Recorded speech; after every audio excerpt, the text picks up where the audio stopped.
Lumberjacks is sponsored by Echo, only professional grade with 5-year warranty. Crown, protect, maintain, save. Dickies, quality workwear since 1922. Yamaha, rev your heart.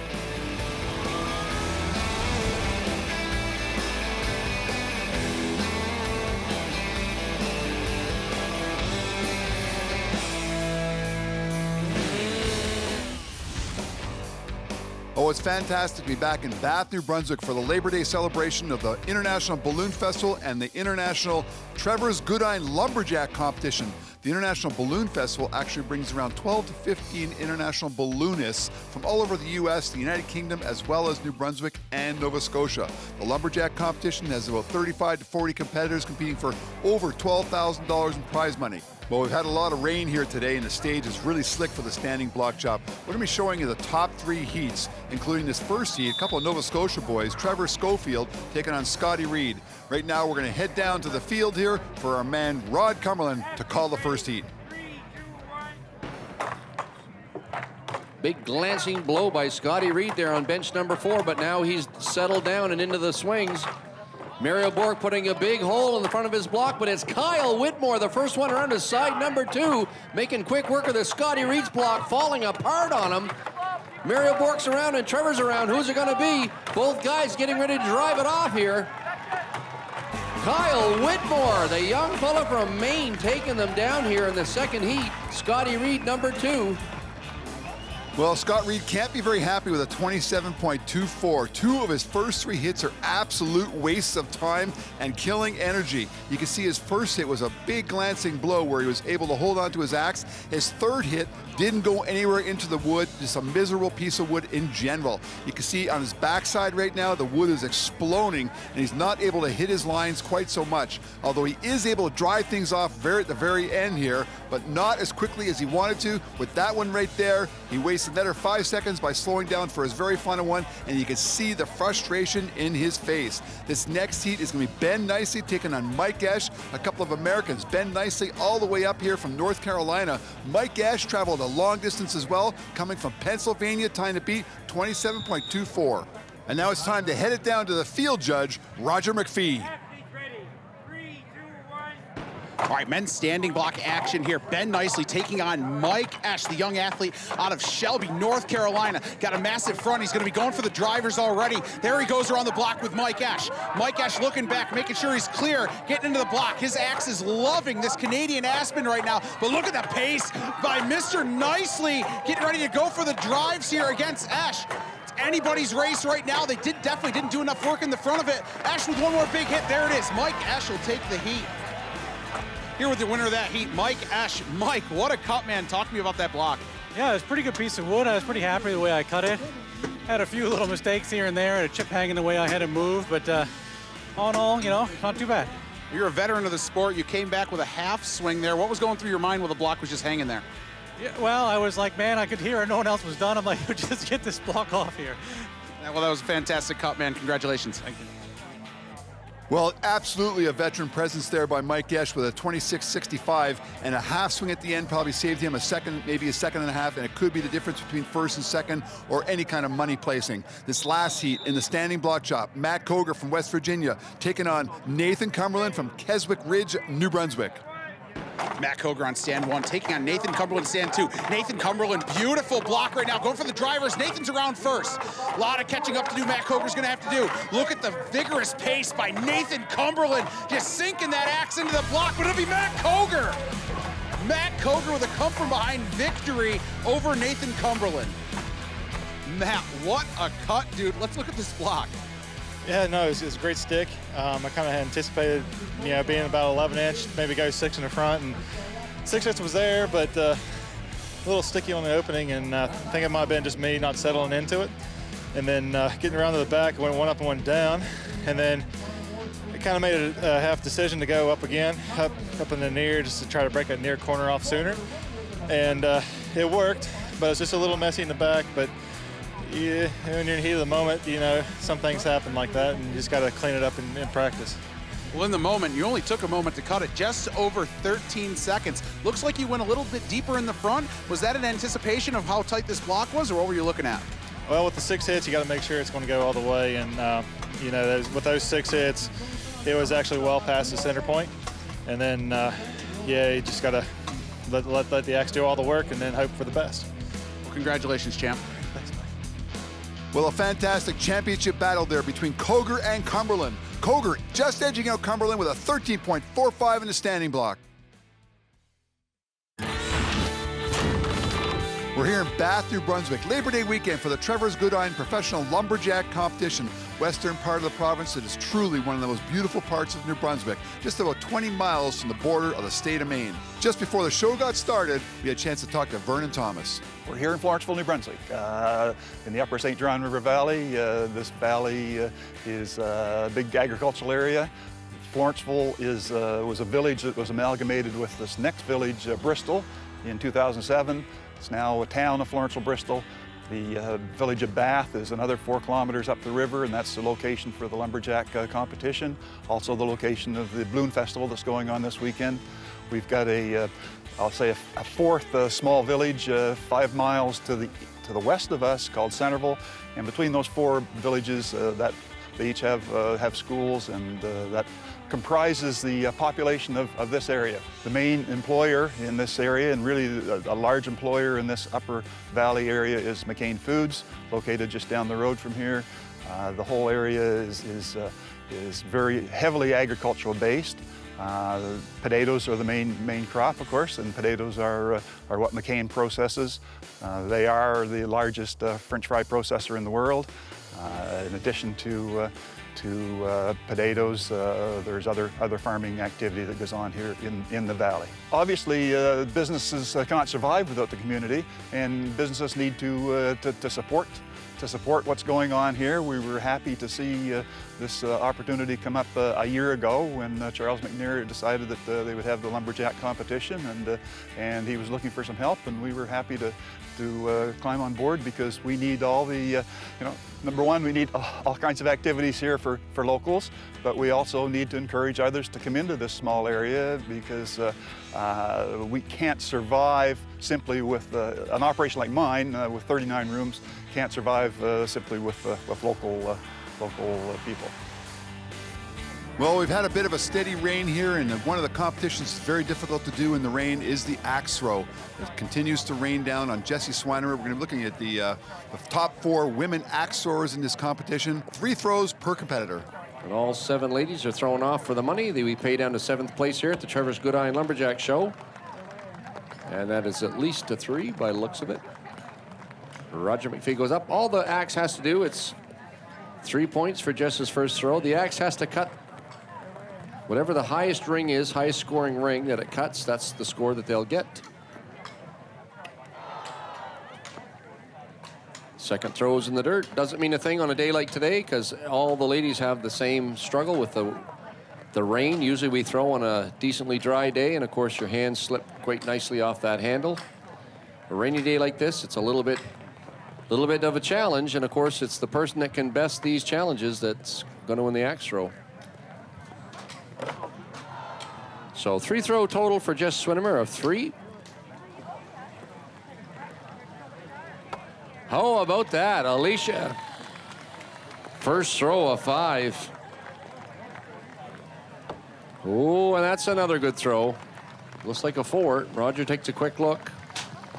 And it is a 4. 5 and 4 is 9. Ooh, that's out. Looks like it's a 3. 3 points, so that we have now a tie for first place overall in the ladies' axe throw. Caitlin first counting throw is a 3. Ooh. Second throw, no score. There it is. Bullseye for Caitlin Reed. That's 8 points for her total score. There it is for Tess Billings, and that's a 4.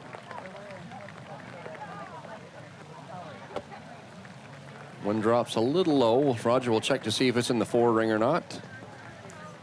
Looks good from here. It's a 4. And another 4. So we have a 3-way tie for first place in the ladies axe throw, all with 12 points.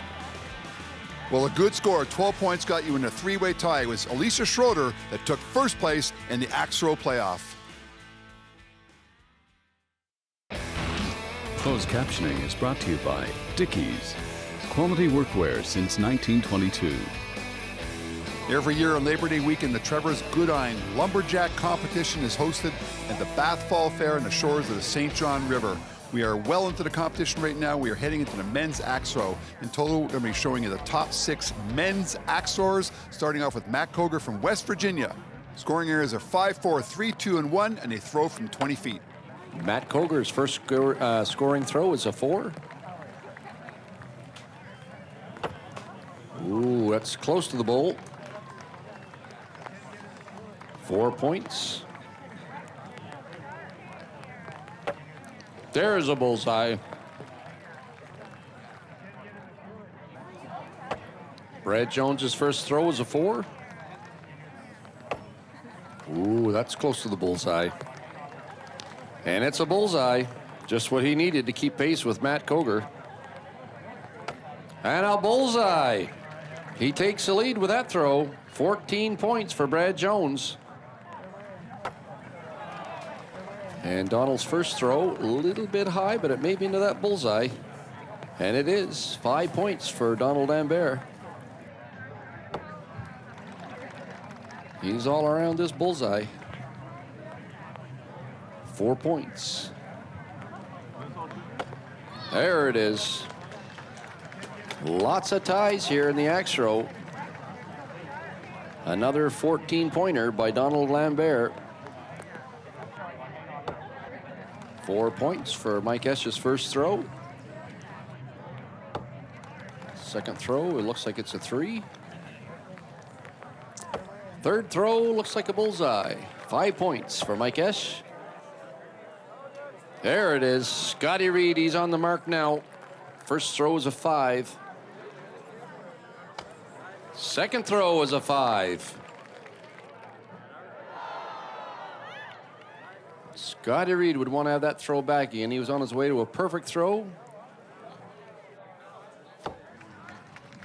4 points. Doug's first throw. Second throw looks like a 4. Roger will check it, make sure it's in the 4 ring, and it is. And a third 4 for Doug Armsworthy. Here with the winner of the axe throw, Donald Lambert, went to sudden death. Talk to me about that axe throw, man. That was exciting. Well, you have to be consistent. You have to be precise. You have to be right. Your movement have to be the same at all times. So then you have chance to get to the first place. How long have you been in the sport, Donald? Well, almost, count it, 35, 37 years. In 37 years, how many axe throw-offs have you had like that? A couple, not enough. Well, you know, it's each place is different. Each time, its environment is different. Each contest is different. So you have to make your mind the same all the time. Sometimes it's not really easy. And it's raining, get your handle wet a little bit and very sticky. So you have to pay attention to stuff. Well, that was a fantastic win. Congratulations. Thank you very much. Well, you can see Donald Lambert from St. Gilles, Quebec really honing in on that target. He wins in a playoff over Brad Jones and comes in first place in the axe throw. Well, the day's just winding down here at the Trevors Goodine Lumberjack competition. The crowd has been settled in for some time, and the sun is now coming out with hot saws now on the deck. It's going to be loud, fast, and furious. We've got engines from 250 all the way to 325 cc's this first heat. Nathan Cumberland taking on Scott Reed. Keep in mind, they have 6 inches to take 3 cuts, 1 down, 1 up, 1 down. Here we go. And they're off. Scott and Nathan, the only 2 going in this. Scotty to the wood.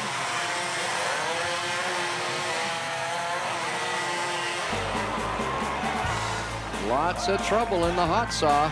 Nathan, great cut, man. 4 discs, though. What was going on? Well, I think it's more like 3.5. I just new to the saw, learning how to run it, going a little too fast, and just totally missed the first cut, so I had to go back and make another one. What's the deal with the duct tape around the waist, man? All the saws have a carburetor on them, and I've seen it happen to other competitors. Their shirts will get sucked into the carburetor, so I haven't splurged the $20 to buy a nice black belt. I just use the duct tape.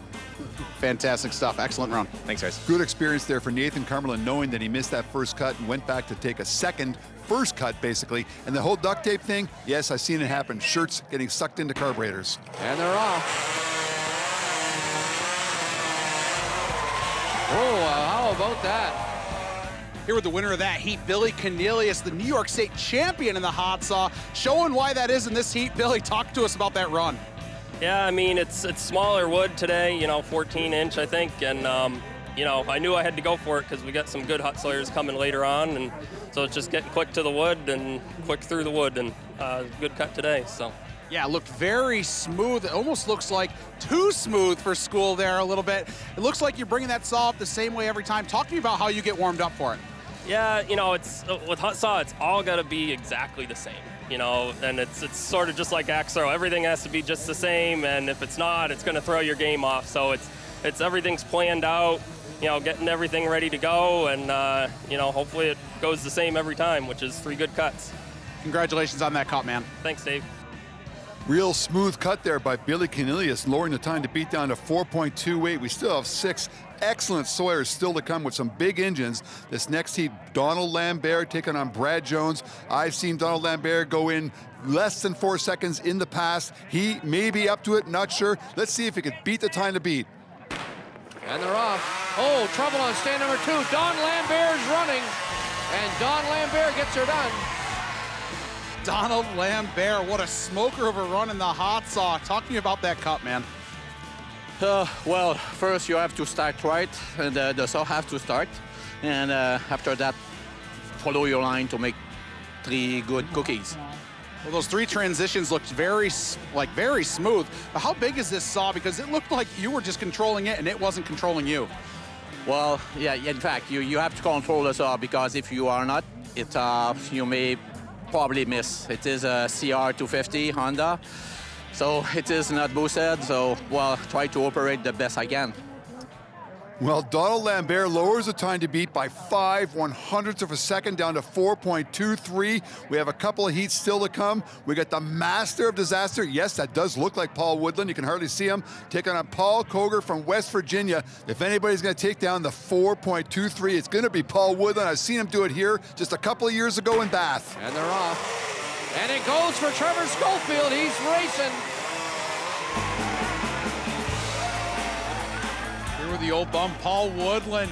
Paul sneaking it out there in the hot saw. Let's talk about that run, man. Saw didn't want to go there in the warm-up. You got on the second pull. What happened after that? Everything went wrong after that. I picked it up, kind of gutted against myself there before I hit the wood and flooded, and then it went after that. So what causes a saw to flood like that? Well, it got against here and shut off the air going into it. It's nothing but fuel, right? It hit my shirt. Well, multi-time world record holder Paul Woodland from Benton, New Brunswick has got to be disappointed. Believe it or not, with a 5.37, it took him just too long to get into that first cut. Still over a second behind Donald Lambert's time of 4.23. We are now heading into the last heat. Ben Cumberland taking on Matt KOGAR. And they're off. Matt KOGAR, first one to the wood. And he's going fast. A little bit of struggle by Ben and Jeff Larkin. 4 seconds flat, man. Smoking cut. Let's talk about it, man. What were you doing in that log?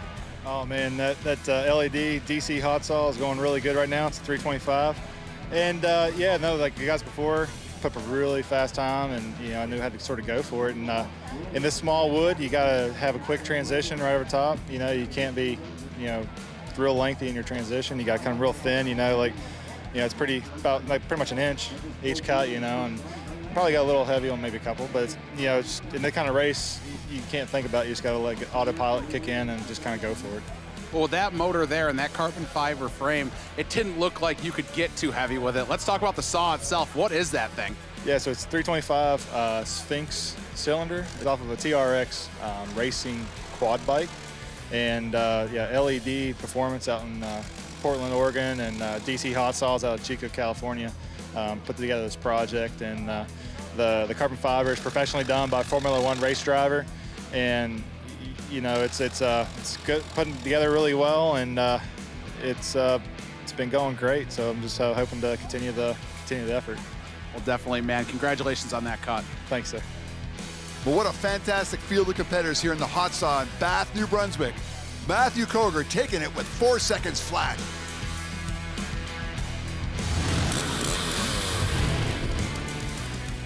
And our crown pivot point is young Nathan Cumberland from Keswick Ridge, New Brunswick, who was a little bit disappointed with his standing block. He was probably one of the favorites to win it coming into the competition.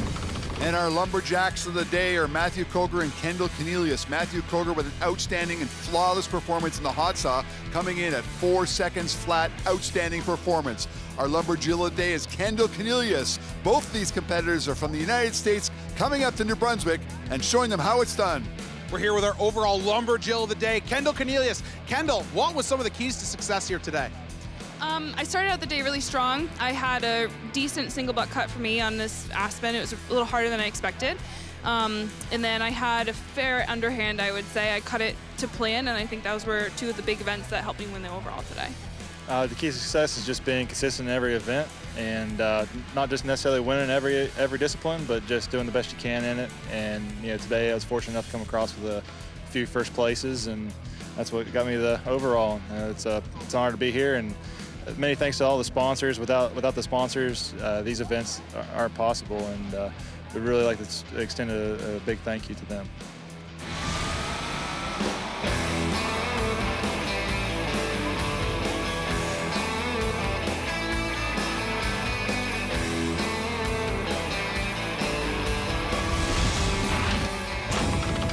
Lumberjacks is sponsored by Echo, only professional grade with 5-year warranty. Crown, protect, maintain, save. Dickies, quality workwear since 1922. Yamaha, rev your heart.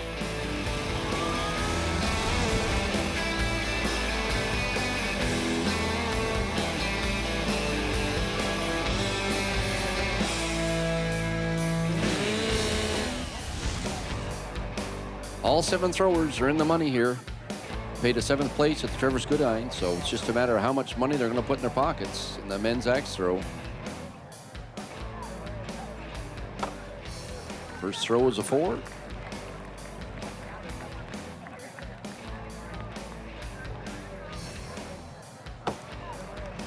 Second throw a little low. Looks like it's into the 3.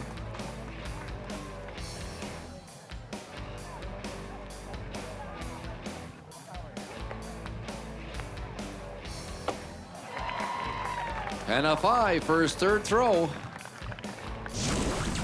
12 points for Dave Johns.